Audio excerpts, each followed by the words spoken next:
Всем привет! В сегодняшнем видеоролике я вам покажу свою небольшую коллекцию легковых автомобилей марки ВАЗ в масштабе 1 к 43, которые выходили в журнальных сериях «Автомобиль на службе», «Автолегенды СССР», «Культовые автомобили Польши» и «Легендарные машины». И у меня собрана не вся линейка Волжского автозавода, не хватает двойки, также 11-й модели, десятки и других машин, которые могли выходить в рамках этого проекта. Покажу вам, что есть у меня, и интересное наблюдение, то что похожий видеоролик на основном канале я уже выкладывал 3 года назад, но до сих пор зрители просят меня показать все модели ВАЗ из журнальной серии в моей коллекции в одном видеоролике, поэтому по вашим просьбам сделаю еще одно видео. И поддержите видеоролик лайком, также оставьте ваш комментарий, на какие модели вы бы хотели увидеть еще детальные видеообзоры. И начнем мы с масштабной копии ВАЗ-2101. И эта модель выходила то ли в рамках румынской журнальной серии, то ли в рамках болгарской. Легко запутаться, потому что эти модели дублировались в различных сериях, были перепаковки, перекрасы. И также такая машина выходила и в польской, и, соответственно, в российской серии «Автолегенда СССР». И, по-моему, эта модель сделана чуть лучше, чем российское издание. На этом варианте на колесных дисках колпаки выделены хромом. А на российской серии колесики были просто серебристого цвета, если это была не тестовая журнальная серия. И, по-моему, на российской модели не было регистрационных номерных знаков, а обычные таблички с надписью «Жигули». На то время это была вполне хорошая замена старой советской масштабной копии, но в 2021 году, конечно, эта модель уже не котируется, тут очень много просчетов в геометрии, но, повторюсь, 10-11 лет назад особо замены этой масштабной копии и не было среди промышленных производителей. И тут одно замечание, это то, что плашка днища взята от двойки и выдает это топливный бак, находящийся снизу. На копейках он был в багажном отсеке. А других особо замечаний по этой модели и нету. Вполне нормальное качество хрома, конечно, покраска местами страдает, но эта модель все же в плане покраски лучше, чем самые последние журнальные серии, которые выходили под конец. И покажу вам еще одну копейку, только в варианте «Милиция».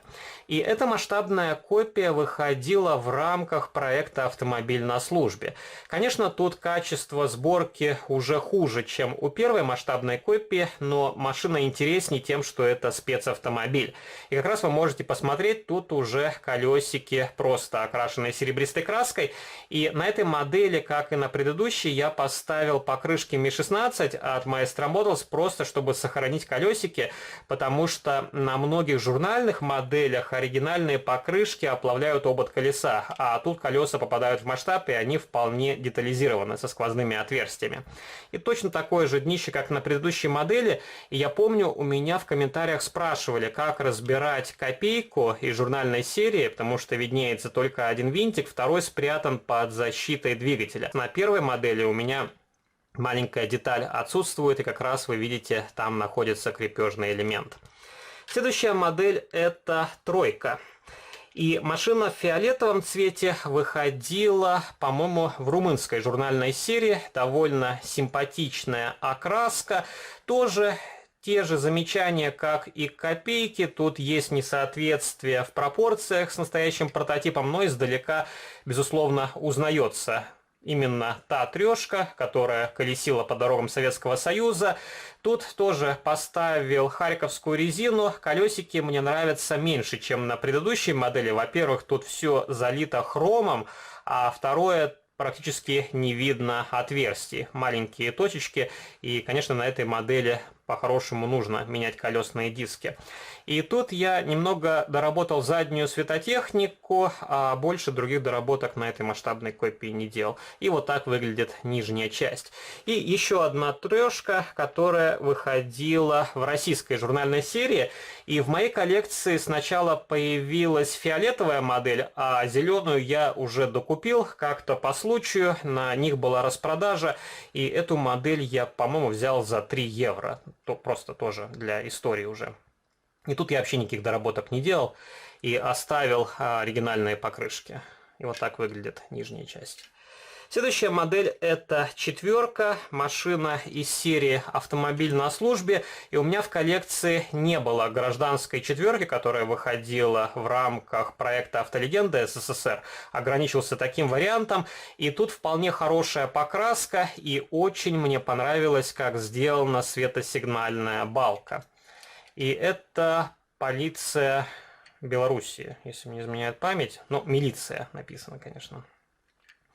И вот так выглядит нижняя часть.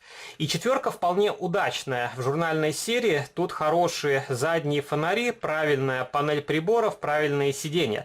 Например, на пятерке салон взят от 7-й модели. И многие люди покупали несколько четверок, чтобы доработать пятерку. Вот тоже такая схема. Вам нужно купить несколько некачественных моделей, чтобы сделать одну более-менее нормальную. И, кстати, я забыл вам показать пятерку в красном цвете. Эта модель тоже есть в моей коллекции, но я ее до сих пор не распечатывал. Как-то она мелькала в одном из видеороликов на основном канале. Ну да ладно, не буду уже ее искать. Покажу вам гибрид пятерки и семерки.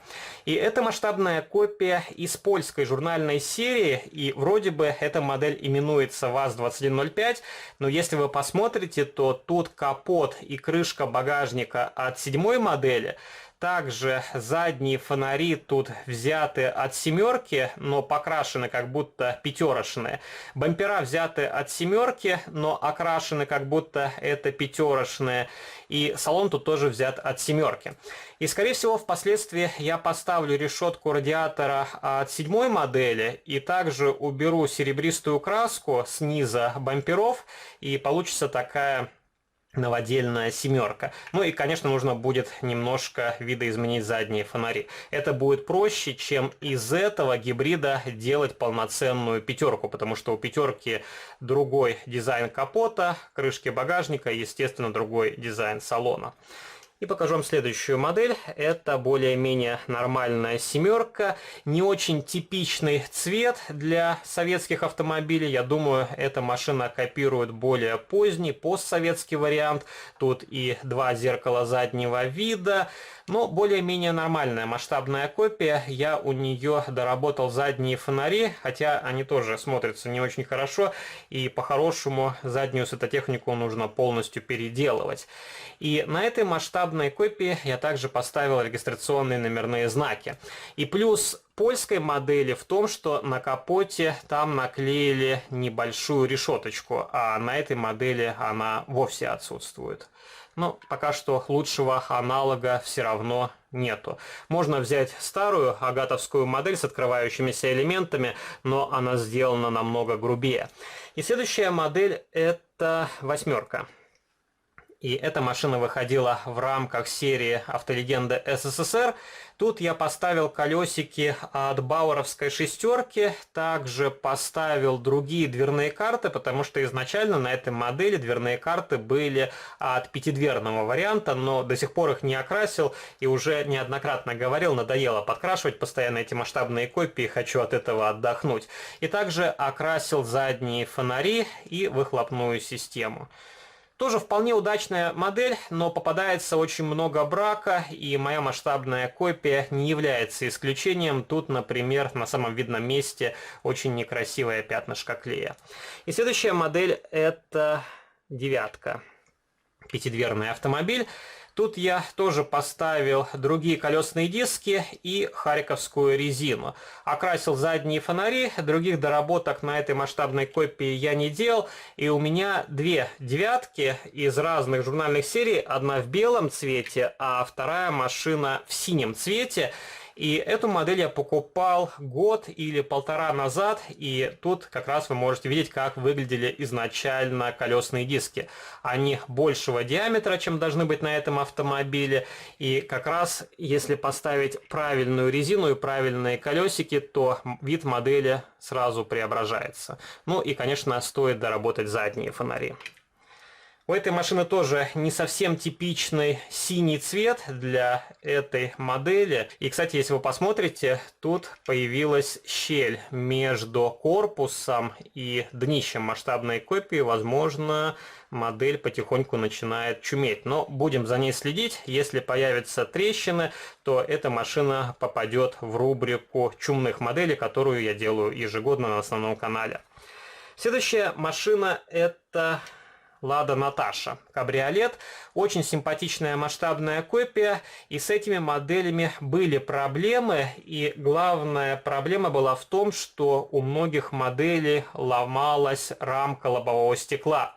И у моей модели тоже она была приплюснута, но мне удалось ее выгнуть обратно без повреждений. Правда, тут тоже видны небольшие трещины на лаково-красочном покрытии. Опять же, на этой модели поставил харьковскую резину, доработал задние фонари. Других доработок на этой модели нету. И это вполне удачная масштабная копия, но эта машина сделана на совершенно другой форме от обычной девятки. Даже не взяли за основу ту же 3D-модель, и машины друг от друга немножко отличаются. И у этого варианта чуть крупнее светотехника, чем у восьмерки и девятки. Тоже вот китайцы почему не могут взять за основу одну 3D-модель и просто убрать крышу?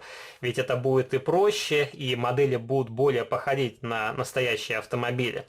Следующая машина из серии «Автомобиль на службе». Это, по-моему, двенашка в милицейском исполнении. У меня было две таких модели. Одну пустил на запчасти, вторую оставил в первозданном виде. И тут немножко занизил подвеску, потому что изначально у машины был высокий клиренс, и он смотрелся как какой-то внедорожник. И в таком виде модель смотрится немножко лучше. Вполне нормальная модель, есть недостатки, но пока что лучшей альтернативы все равно нет. Старая модель от Агата не в счет, она, конечно, уже из другой эпохи и сделана более топорно. Также покажу вам микролитражку АК. Вполне удачная масштабная копия. Тут я доработал заднюю светотехнику. Это модель из польской журнальной серии. И у меня две таких масштабных копии. Вторая в нераспечатанном блистере. Я эту модель брал как донора запчастей. Уже неоднократно говорил, у журнальных моделей встречаются вполне нормальные запчасти, которые можно использовать при ремонте более старых дорогих моделей. И при помощи журналки я ремонтировал старые автомобили от Шуко, также некоторые модели от раннего Мини-Чемс, потому что попросту на них не найти нормальных деталей. А это вполне хорошее бюджетное решение при ремонте. И покажу вам два последних автомобиля. Это ВАЗ-Река. Тоже такой довольно симпатичный военный внедорожник. Тут, конечно, колесные диски уже на выброс, потому что покрышки их оплавили, не уследил. Но, говорю, если вы храните модели в каких-то коробочках или в оригинальных блистерах, снимайте резину, потому что с ней будут обязательно проблемы. Я уже просто не хочу заниматься постоянной переборкой этих машин. Все равно они стоят не так дорого и не жалко, если они развалятся. И последний автомобильчик, на который я на основном канале недавно делал детальный видеообзор, это ВАЗ Пони. И на эту машину я наткнулся совершенно случайно. В одном интернет-магазине увидел ее в продаже, взял в свою коллекцию, нахлынули теплые воспоминания с детства. И помню, как мы с отцом делали похожий фургончик из бумаги. Была выкройка, по-моему, в 24 или 18 масштабе. И, конечно, там модель у меня не сохранилась, но вот взял такой вариант как часть истории. И пишите ваши комментарии, какие из показанных в этом видеоролике моделей есть в ваших коллекциях. Собираете ли вы журнальную серию или она осталась как часть той эпохи? Также поддержите видеоролик лайком, вступайте в мои группы в социальных сетях, жмите на колокольчик и заглядывайте на мой основной канал. Там чаще выходят детальные видеообзоры на модели из моей коллекции. А на сегодня это все. До новых встреч. Пока.